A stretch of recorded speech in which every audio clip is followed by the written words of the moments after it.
자, 생각을 여는 주제 첫째, 시작.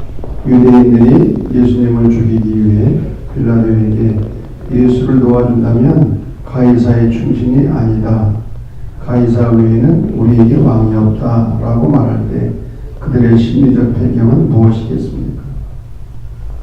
가이사는 로마의 황제를 가리키는 말이죠. 예수를 놓아주면 가이사에게 충신이 아니다. 그러니까 놓아주면 안 된다는 거예요. 가이사 외에는 우리에게 왕이 없다. 그들의 왕이 누굽니까? 유대인들의 왕이 하나님이시잖아요. 그들은 하나님을 도종하면서까지 협박하고 마음에도 없는 빈말을 하고 있는 거예요. 왜? 자기들의 목적을 이루기 위해서. 그 목적이 뭡니까? 예수님을 죽이는 거죠. 예수님을 죽이기 위해서 그야말로 수단과 방법을 가리지 않고 있어요. 두 번째입니다. 시작. 우리는 혼신의 힘을 다해 맡은 일에 최선을 다하다가도 환난이 다가왔다고 해서 제자들처럼 두려움과 좌절에 빠져 감당해야 할 소명을 잊은 채 다시 옛날의 고기잡이 시절로 돌아가려 하지는 않았습니까? 신앙생활 잘하다가 힘들고 어려운 일을 만나니까 절망에 빠지고 두려움에 빠지고 그래서 해야 할 일을 잊어버리고 다시 옛날 모습으로 돌아가려고 하지 않는지. 어떤 분은 그런 분들도 있어요. 교회 나가는데 왜 어려움을 당하느냐, 예수를 믿는데 왜 어려움을 당하느냐, 예수 믿는 바에 소용없다. 그리고 다시 그냥 옛날로 돌아가는 그런 사람도 보았어요. 우리가 그러지는 않는지. 자, 용어의 해설입니다. 보라 이 사람이로다. 누가 한 말입니까? 유명한 말입니다. 보라 이 사람이로다. 빌라도가 한 말이죠. 왜 이 말이 유명하냐? 라틴어로 에케 호모. 호모는 사람이라는 뜻이고요. 에케는 보라 그런 뜻입니다. 이 사람을 보라. 영어로는 behold this man. 빌라도는 끝까지 예수님의 무죄를 증명하려고 했어요. 그래서 보라 이 사람이로다. 그런데 이 예수님을 바라본다고 하는 것은 대단히 중요한 말이죠. 이 말은 믿는다, 깊은 관계를 가진다, 따라간다, 닮는다, 그런 의미가 있어요. 이 에케 호모라고 하는 이 말을 가지고 수많은 작품들이 나왔어요. 유명한 미술 작품도 있고요. 에케호, 이 사람을 보라. 자, 두 번째, 그 뼈가 하나도 꺾이지 아니하리라. 두 강도는 죽은 후 다리가 꺾였어요. 그 당시 사형법입니다. 죽음을 확인하기 위해서. 그러나 구약시대에 하나님 앞에 바치는 희생양은 절대로 다리를 꺾지 않았습니다. 그런데 예수님의 뼈가 꺾이지 않았다고 하는 말은 인류주의를 대속해 죽으신 희생양임을 나타내는 것. 예수님은 두 강도처럼 다리가 꺾이지 않으셨어요. 세 번째, 모략과 침향. 이것은 방부제입니다. 시신을 썩지 않도록 하는 거예요. 그래서 산자들이 죽은 자를 위해 할 수 있는 최고의 예우는 이 방부제를 발라주는 거죠. 시체가 썩지 않다. 그래서 여인들이 바로 이런 방부제를 가지고 예수님의 무덤을 찾은 겁니다. 자, 시대적 배경. 요한복음은 1세기 말경에 기록됐다고 했어요. 90년경. 그 당시 그리스도교 공동체에게 크게 두 가지 도전이 있었는데, 하나는 유대교의 핍박, 다른 하나는 영지주의의 도전입니다. 유대 공동체는 유대인 중에서 예수를 믿는 자들을 회당에서 출교시켰어요. 이것은 그야말로 사형과 같은 거, 공동체에서 쫓아내버린 거예요. 지금도 유대인들은 유대교를 버리면 고국에서 없애버립니다. 또 그 당시 뿐만 아니라 2000년 기독교, 그리스도교 역사 속에서 이 그리스도교 신앙을 가장 위협했던 사상이 영지주의예요. 물질은 악하고 영은 선하다는 거예요.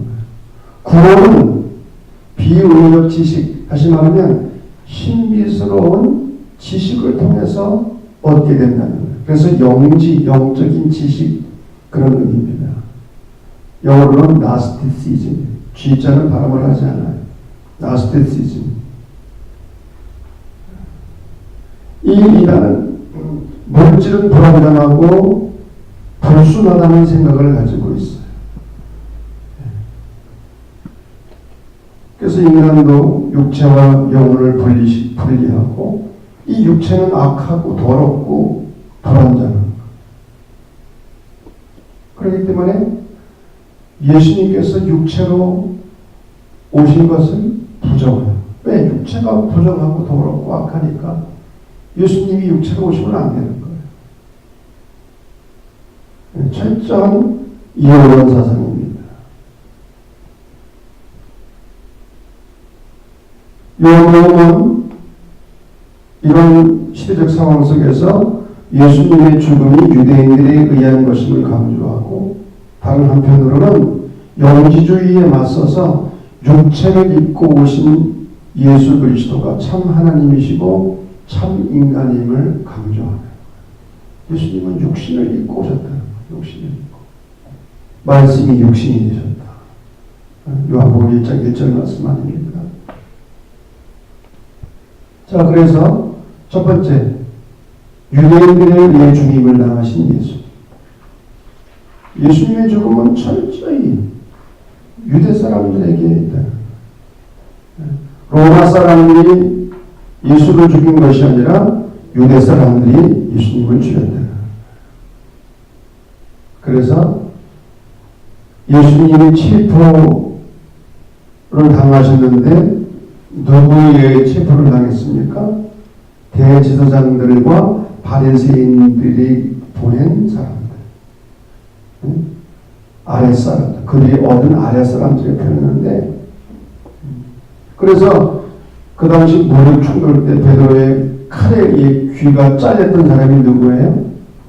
대제사장의 종 말고.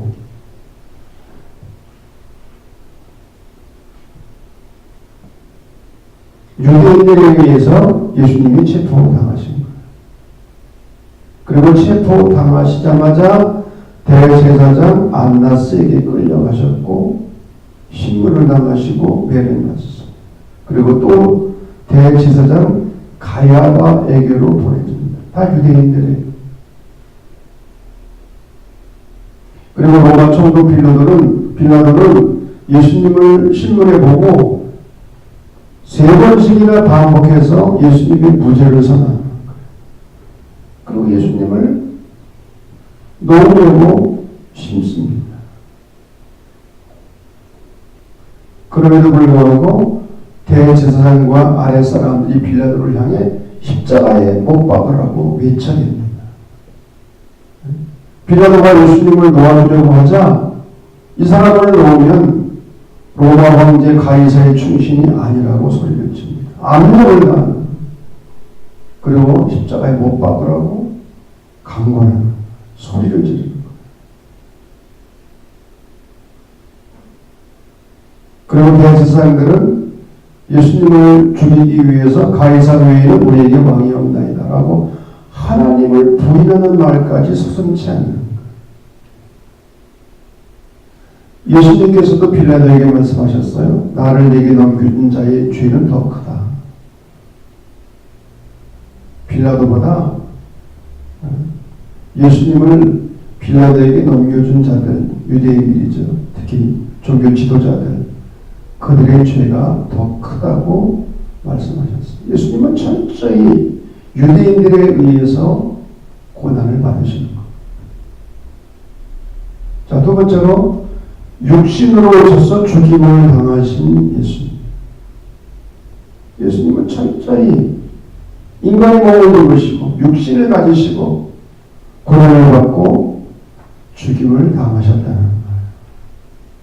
첫 번째는 예수님은 직접 십자가를 지고 골고다 언덕까지 가셨습니다. 이것은 그 당시 십자가 처형법입니다. 사형원들을 받은 사람은 자기가 죽어야 될, 달려야 할 십자가를 짊어지고 사형장까지 가는 거예요. 그런데 다른 복음서들을 보면, 공관복을 보면 도중에 누가 대신 예수님의 십자가를 짊어졌어요? 고레네 사람 시몬. 요한복음은 시몬에 대한 언급이 없어요. 예수님께서 처음부터 끝까지 그 무거운 십자가를 짊어지고 가신 거예요. 십자가는 목에 거는 것이 아니라 지고 가는 거예요. 지고 가는 겁니다. 십자가는. 그래서 예수님께서도 아무든지 나를 따라오더니 자기를 부인하고 자기 십자가를 지고 나를 따를 것입니다. 십자가는 짊어지고 가는 거예요.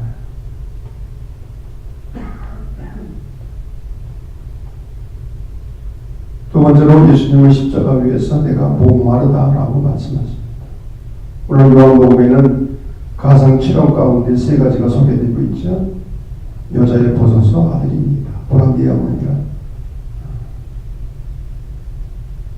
사람이 극심한 고통을 당하면 고통 외에는 생각이 안 난다고 하죠. 다른 생각이 날 수가 없는 거죠. 그런데 예수님은 십자가의 고통 속에서도 어머니를 생각하시는 거예요. 어머니, 보소서, 아들입니다. 사도 요한을 가리키면 아들입니다. 사도 요한에게는 보라 네 어머니라. 사도 요한에게 어머니를 부탁하는 거죠. 그리고 다 이루었다. 그런데 이 가상치론 가운데 내가 목마르다라고 하는 이 말씀은 요한복음에만 기록되어 있습니다. 다른 복음서에는 기록되어 있지 않아요.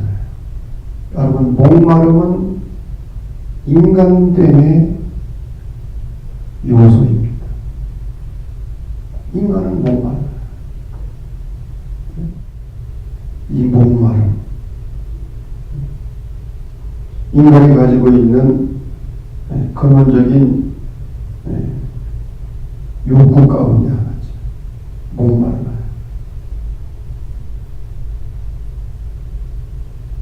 예수님은 우리의 목마름을 대신 당하신 거예요. 그래서 우리에게 영원히 목마르지 않은 생수를 주시기 위해서. 내가 목마르다. 얼마나 인간적인 모습입니까? 네? 여러분, 유령은 목마르지 않아요. 인간이기 때문에 목마른 거예요. 또 세 번째, 예수님의 시신에서 피와 물이 나왔습니다. 왜 피와 물이 나왔죠? 참으로 옆구리를 찔렀어요. 왜 찔렀죠? 죽음을 확인하기 위해서. 예수님이 운명했는지 안 했는지를 확인하기 위해서. 그래서 옆구리를 찔렀더니 피와 물이 쏟아져 나왔다. 이것은 예수님의 죽음이 영적인 죽음이 아니라 우리처럼 피와 살을 가진 인간의 죽음, 다시 말하면 육신으로 오신 예수님의 죽음을 말하고 있는 거예요. 또한 주님은 우리의 모든 죄를 대속하기 위해서 당신의 모든 것을 다 다 쏟아 부어주시고 피 한 방울, 물 한 방울도 남기지 아니하고 주님은 다 쏟아 부어주셨어요. 자, 네 번째입니다. 예수님의 시신을 아리마대 요셉과 니고데모가 같이 매장을 합니다. 다른 복음서에는 한 사람뿐이 없어요. 근데 이 요한복음에는 두 사람이 매장을 합니다. 자, 그런데 아리마대 요셉은 요한복음 19장 38절을 보면 예수님의 제자이나 유대인이 되어 그것을 숨기던 사람이었어요. 다시 말하면 예수님이 그리스도이심을 주님이심을 믿고 있었지만 유대인들이 두려워서 그걸 드러내지 아니하는 거예요. 사람들에게 자신이 그리스도인임을 드러내지 않고 숨기고 있었던 거죠. 또 니고데모는 요한복음 3장에 나오는 것처럼 사례들인 공회의 회원입니다. 우리나라로 말하면 국회의원의 신분이었어요. 부자였고요. 예수님이 이 두 사람 때문에 마지막 장례를 아름답게 치를 수가 있었어요. 그런데 이 아리마대 요셉과 니고데모의 이 행위는 문자 그대로 위험한 헌신이었어요. 예수님을 도와가지고는 이로울 게 하나도 없어요. 그렇잖아요. 돌에 맞아 죽을 수도 있고 유대인들에게 상해드린 공회의 의원의 자격을 박탈할 수도 있고 그야말로 위험한 헌신이고 더 나아가 용기 있는 헌신이었어요. 신앙의 시금석은 헌신입니다. 그 사람의 신앙을 알아보려면 헌신의 내용을 보면 알 수가 있는 거예요. 어려움이 있을 때 거짓 신앙은 무너져 버리지만 참된 신앙은 숨어 있다가도 용기 있게 나타납니다. 참된 신앙은 어려움 속에서 자기 모습이 나타나고 큰 위력을 발휘하게 됩니다.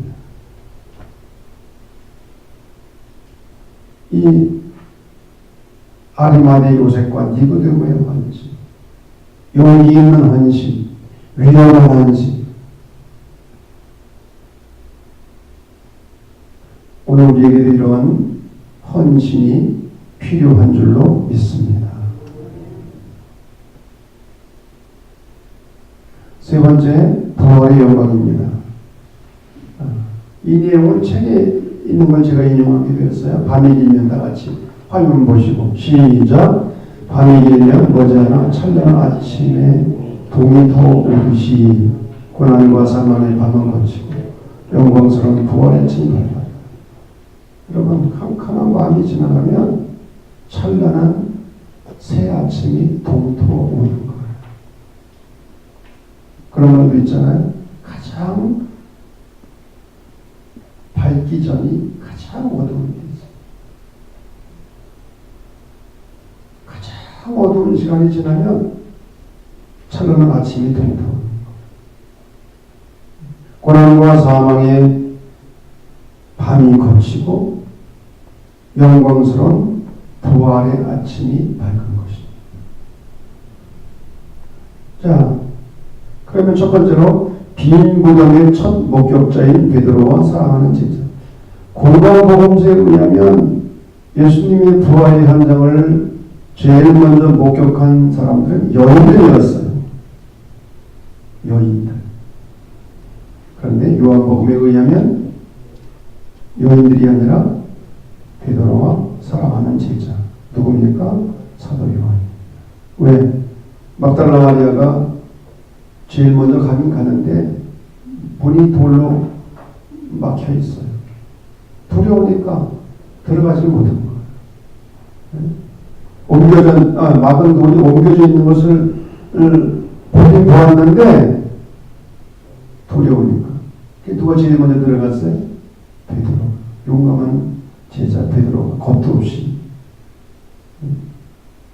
그리고 사랑하는 제자에게 가서 이를 보고하고, 그래서 두 사람이 예수님이 무덤이 비어있는 것을 확인하게 되죠. 그래서 요한은 빈 무덤을 처음 확인한 목격자가 베드로와 사랑하는 제자임을 강조하고 있는 거예요. 두 번째로 제자들에게 부활의 몸을 주님이 보여주십니다. 제일 먼저 막달라 마리아에게, 또 문을 걸어 잠그고 숨어있는 제자들에게, 또는 디베라 바닷가로 돌아가서 고기를 잡고 있는 제자들에게 자신의 몸을 보여주십니다. 심지어는 예수님의 부활을 의심하고 믿지 않던 의심하는 제자 누구예요? 부모에게 주님은 나타나셔서 손가락으로 상처를 만져보게 하고 나의 주 나의 하나님임을 고백하게 하셨어요. 이 의심하는 동화는 어떤 사람인가? 한마디로 말하면 과학적 실증주의자였어요. 다시 말하면 과학적으로 증명되지 않으면 믿을 수 없다는 사람. 이성적으로 납득할 만한 확실한 증거가 있어야만 믿게 하는 거예요. 그런데 여러분, 하나님은 증명의 대상이 될 수 없어요. 하나님을 증명할 수 없어요. 하나님의 존재를 과학적으로 증명할 수 없어요. 여러분, 하나님뿐만 아니라 이 우주의 신비도 과학적으로 증명이 안 돼요. 우주의 끝이 어딘지. 우주는 계속 팽창하고 있는데 생명의 신비 과학적으로 증명이 안 돼요. 여러분, 신기하잖아요. 그 충격을 잔디들을 보면 다 죽어 있어요. 아니, 얼어 죽었는데 그 안에 생명이 어디 있어요? 그런데 봄이 되면 이상하게 어디서 또 싹이 돋아나고,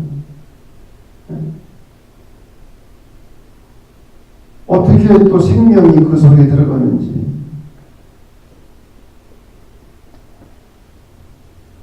하나님은 증명의 대상이 아니라 믿음의 대상입니다. 믿음의 대상입니다. 그 슐라이어 마하 같은 독일의 신학자는 믿음을 절대 의존의 감정이라고 표현했는데, 우리가 세상을 살면서 많은 걸 의존합니다. 지금 우리는 예배를 드리면서 이 예배당 건물을 의지하고 있고 의자를 의지하고 있고, 여러분 보니까 안경을 의존한 분들도 많고, 오늘 다 옷을 의존하고 갔잖아요. 옷을 다 의존. 우리는 한평생 살면서 많은 걸 의존해. 근데 하나님이 누구냐? 절대 의존의 대상이라고 하죠. 절대 의존의 대상. 그분을 의존하지 않고 의지하지 않고서 우리가 살아갈 수 없다. 아멘 안 해도 그렇다는 거예요. 절대 의존의 대상. 그분이 하는. 우리가 살면서 얼마나 많은 것들을 의존합니까? 하나님은 증명의 대상이 아니라 무슨 대상이라고요? 믿음의 대상입니다.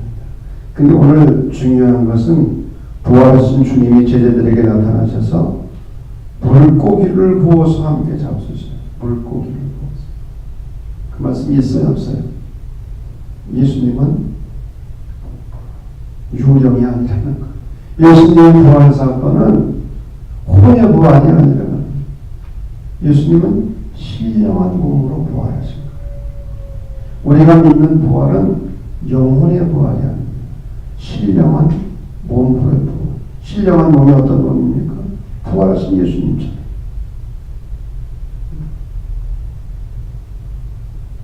자, 세 번째, 제자들을 보내시는 예수님. 예수님이 비참하게 죽임을 당하자 안식 후 첫날 저녁 때 제자들은 한 집에 모여서 불안과 공포에 떨었어요. 그렇잖아요. 얼마나 두렵고 불안했겠어요. 그런데 이들에게 부활하신 주님이 찾아오신 거예요. 너희에게 평강이 있을지. 아버지께서 나를 보내신 것 같이 나도 너희를 보내노라. 성령을 받으라. 여기서 보낸다고 하는 말이 상당히 중요한 겁니다. 라틴어로 미토라는 말인데 여기서 미션, 선교라는 단어가 나옵니다. 보낸다. 미션은 그러니까 보낸다는 거라는 의미인 거예요. 사도라는 말을 영어로 아포스리라고 말하는데 이 말도 시라고 아포스텔로 보낸다라는 말에서 나옵니다. 예수님의 마지막 부탁도 너희는 가라는 거예요. 사도행전은 보내심의 기록입니다. 신구약 성경뿐만 아니라 그리스도교 2000년의 역사는 한마디로 보내심의 역사였어요. 예수님의 부활 사건 이후에 이 보낸다는 말이 교회의 출발점이 되었고 그리스도교의 특색이 되었어요.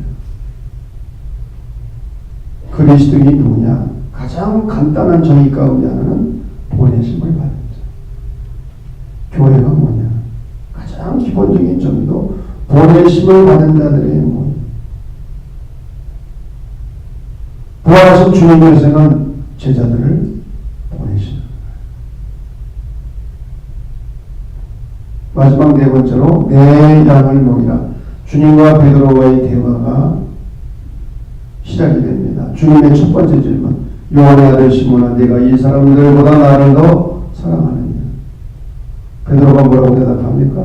주님, 그러하나이다. 내가 주님을 사랑하는 줄 주님께서 아시나이다.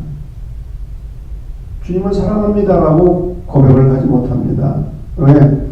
자기가 한 짓이 있으니까 도망치고 배반하고 예수님을 모른다고 부인하고,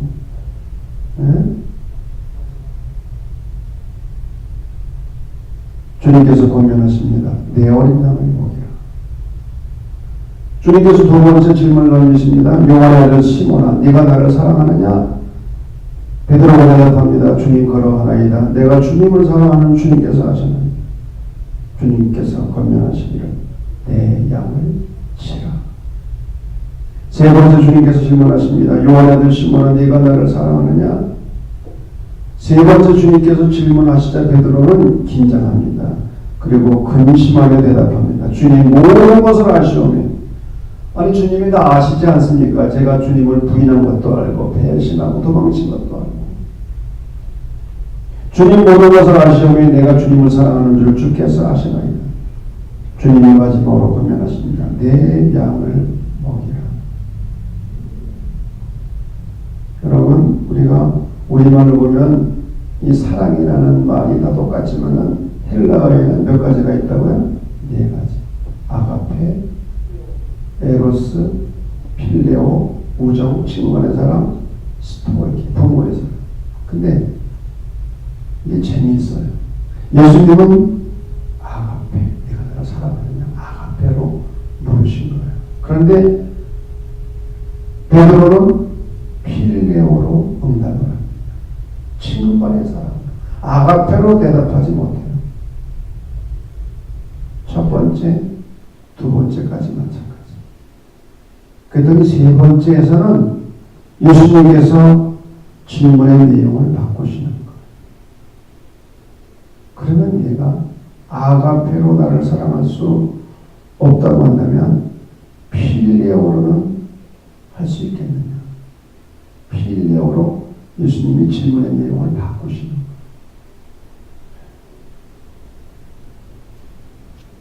왜 세 번씩 예수님이 부르셨을까? 어떤 학자는 베드로가 세 번 부인했기 때문에 예수님이 세 번 부르신 게 아니냐, 뭐 그런 해석도 있습니다.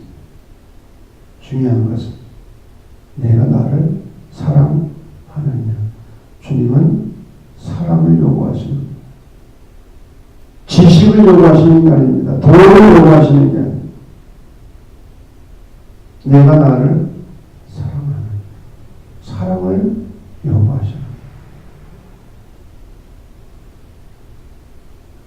진짜로 예수님께서 베드로에게 아가페를 요구하셨다고 한다면 베드로는 대답을 하지 못했을 거예요.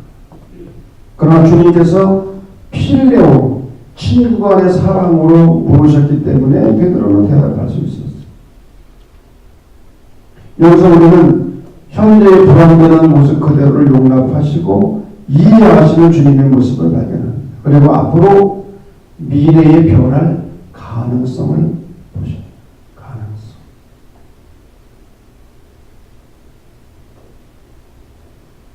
그러면서 예수님은 베드로에게 거룩한 사명을 위임하십니다. 내 양을 먹이라. 내 어린 양을 먹이라. 내 양을 치라. 내 양을 먹이라. 여기서 중요한 것은 내 양이라는 것. 내 양은 주님의 양을 의미합니다. 내 양을 먹이라는 것은 주님의 양을 먹이라는 것. 주님이 하시던 모든 일을 맡아서 하라는 것. 거룩한 사명의 위임입니다. 주님께서는 부활하고 40일 동안 세상에 계시면서 목회를 하셨어요. 그 이유가 뭔가? 왜 예수님은 40일 동안 목회를 하셨나? 시련이와 절망에 빠진 제자들을 일으켜 세워주기 위해서. 왜 제자들을 일으켜 세우셨습니까? 주님이 돌보시던 양들을 맡기시기 위해서. 주님이 하시던 그 모양의 일을 제자들에게 맡기십니다. 오늘날 우리들에게 맡기십니다. 거룩한 사명을 위임해 주신 것입니다.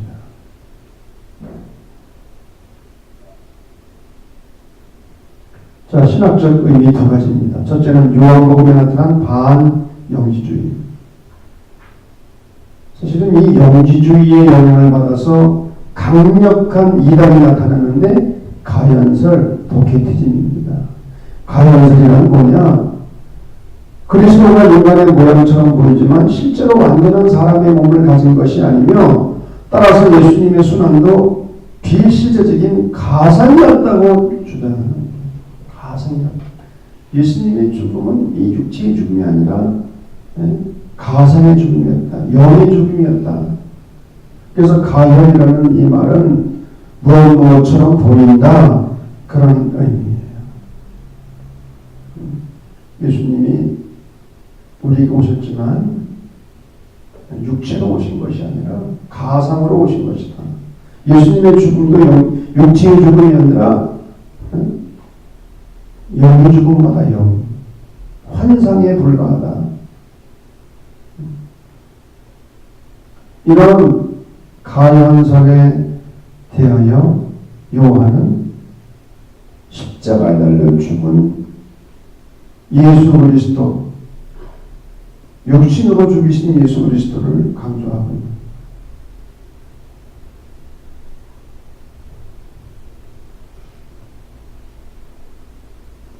여러분 요한일서에 그런 말씀이 있을 거예요. 4장 2절입니다. 이로써 너희가 하나님의 영을 알지니 곧 예수 그리스도께서 육체로 오신 것을 시인하는 영마다 하나님께 속한 것이요 예수를 시인하지 아니하는 영마다 하나님께 속한 것이 아니 이것이 곧 적 그리스도의 영이니라. 예수님이 육체로 오신 것을 부인하면 이게 적 그리스도라는 거죠.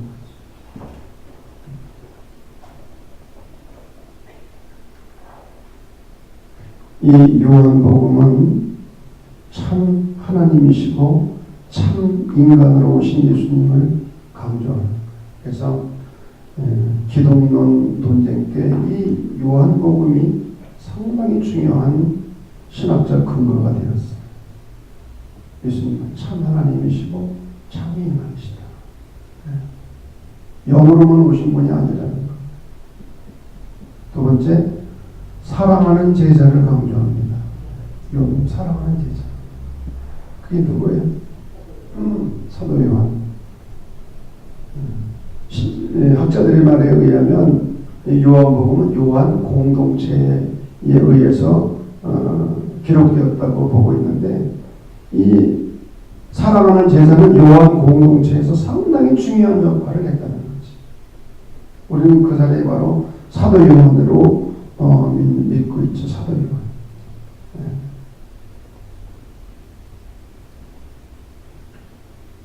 요한이 이토록 사랑하는 제자를 중요시하고 강조하는 것은 아마도 이 제자가 요한 공동체에서 중요한 역할을 했던 지도자였기 때문에 것으로 보고 있습니다. 또한 동시에 우리가 이 사랑하는 제자라는 이 말 속에서 우리가 배워야 할 게 뭡니까? 주님이 사랑하시는 제자, 주님의 사랑받는 제자,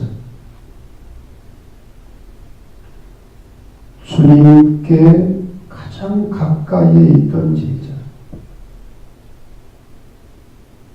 그래서 최후의 만찬 때는 예수님 옆자리에 앉아서 예수님의 품의 의지에 있던 제자, 가장 가까운 자리, 예수님과. 그래서 예수님의 말씀을 정확하게 들을 수 있고 예수님의 얼굴 표정을 정확하게 읽을 수 있고 예수님이 무엇을 원하시는지 정확하게 알아차릴 수 있는 자리, 심지어 심장의 고동소리까지도 들을 수 있는 자리, 그 자리가 바로 사도 요한의 자리인 거죠. 그리고 그 자리는 우리가 사모해야 할 자리다. 아멘은 안 해도 그건 진짜 그렇다. 네? 딴 자리, 눈에 보이는 헛된 자리 우리가 앉으려고 그러지 말고 예수님 가장 가까운 자리, 예수님 옆 자리, 그 자리를 탐내고 그 자리를 사모하고 이런 은혜가 우리 가운데 있어지기를 바랍니다. 요한은 사랑하는 제자를 강조해. 사랑하는 제자. 이 사도 요한이 어떻게 예수님을 많이 사랑했어요? 사랑을 받았거든요. 예수님으로부터 엄청난 사랑을 받았어요. 오늘 낮에 어느 권사님이 기도하는데 그런 기도를 하더라고. 하나님의 말씀이 우리에게 부담이 된다는 거지. 부담. 왜? 이 말씀대로 순종하려면 부담이 된다는. 그제 그랬어요. 우리가 주님을 사랑하는 것보다 더 중요한 것이 있다. 그것은 주님의 사랑을 우리가 깨닫는 거다. 주님의 은혜와 사랑을 깨닫는 게 더 중요하지. 내가 주님을 얼마나 사랑하느냐, 그게 더 중요하지 않아. 우리가 주님을 얼마나 사랑하느냐. 주님의 무한한 사랑을 깨닫고 느낄 때 주님을 사랑하고픈 그런 마음도 생기고, 자식이 부모의 사랑을 깨닫게 될 때 효도하고 싶은 마음이 생기는 거죠. 여러분, 우리가 주님을 사랑하는 것보다 주님의 사랑을 받는 것, 주님의 사랑을 깨닫는 것이 더 중요한 일인 줄로 믿습니다. 자, 성찰과 나눔입니다. 첫째, 시작. 유대인들은 하나님을 모독한 예수 그리스도를 죽이려고 하는데 혈안이 된다는 것. 수단과 방법을 가리지 않다가 결국은 거꾸로 자신들이 하나님을 모독하고, 결국은 하나님을 모독하고 있어요. 가이사르에 있는 왕이 없다고. 하나님의 왕 되심을 부정하는.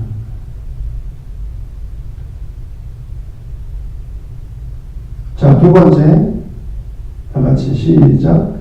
요한복음의 기록을 볼 때 제자들의 예수님께 대한 태도는 한심하게 짝이 없을 정도였다. 이러한 경향은 예수님께서 죽임당하신 전후에 두드러지게 나타난다.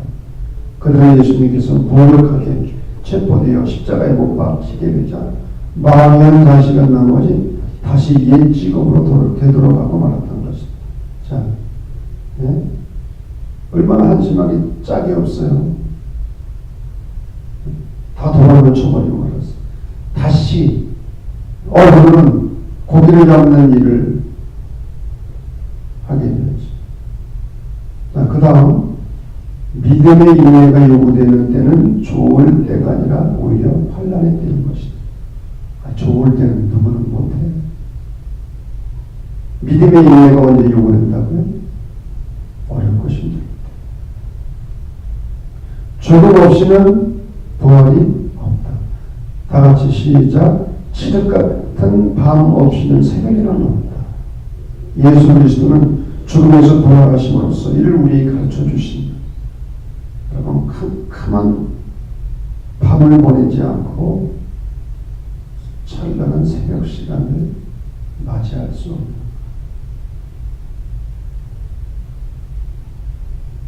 우리가 어렵고 힘든 고난의 시간을 보내면 반드시 동토오는 아침이 기다리고 있는 줄로 믿습니다. 이게 부활의 소망인 거죠. 아무리 어렵고 힘들어도, 아무리 캄캄해도, 오히려 캄캄하면 캄캄할수록 새벽이 가까워오고 있다는 증거.